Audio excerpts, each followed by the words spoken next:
नमस्कार, विद्यार्थी किचनमध्ये आपलं स्वागत आहे. आजची आपली रेसिपी आहे पारंपरिक कोथिंबीर वडी.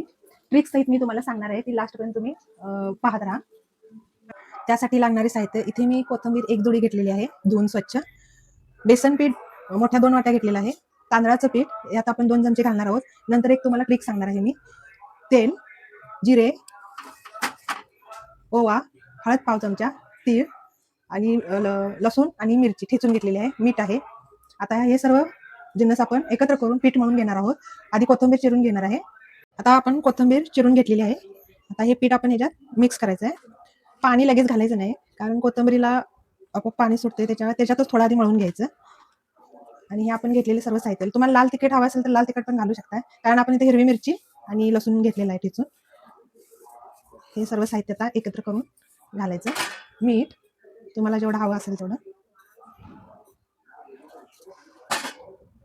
तांदळाचं पीठ 2 चमचे आणि तेल 1 चमचा ह्याच्यात घालायचं.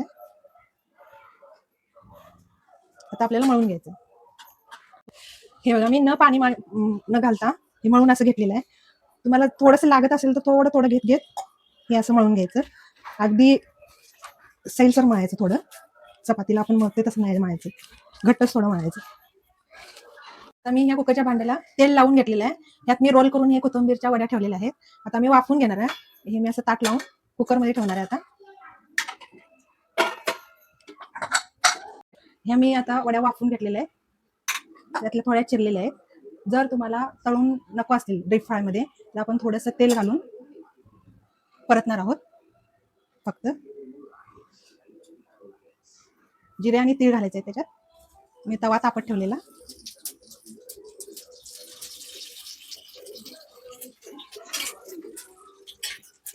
त्यात फक्त फ्राय करून घ्यायचं.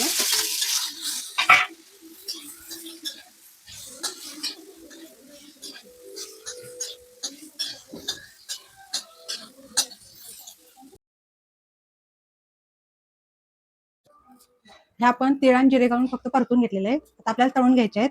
त्यासाठी तुम्हाला एक ट्रिक सांगितलेली मी वापरायची आहे. ह्याच्यावर थोडं थोडं तांदळाचं पीठ असं भुरभुरून घ्यायचं आहे, म्हणजे जास्त कुरकुरीत होण्यासाठी.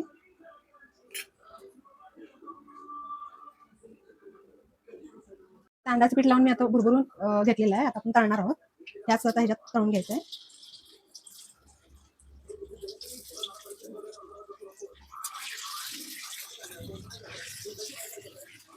बघा, आपली कोथिंबीर वडी तयार झालेली आहे. ही फक्त फ्राय करता आपण हे केलेली आहे, फोडणी दिलेली आहे याला आणि तळलेली आहे. ही बघा कशी कुरकुरीत मस्त झालेली आहे. जर का ही रेसिपी आणि ही कोथिंबीर वडी तुम्ही सॉस, हिरवी चटणी ह्याच्यासोबत खाऊ शकता.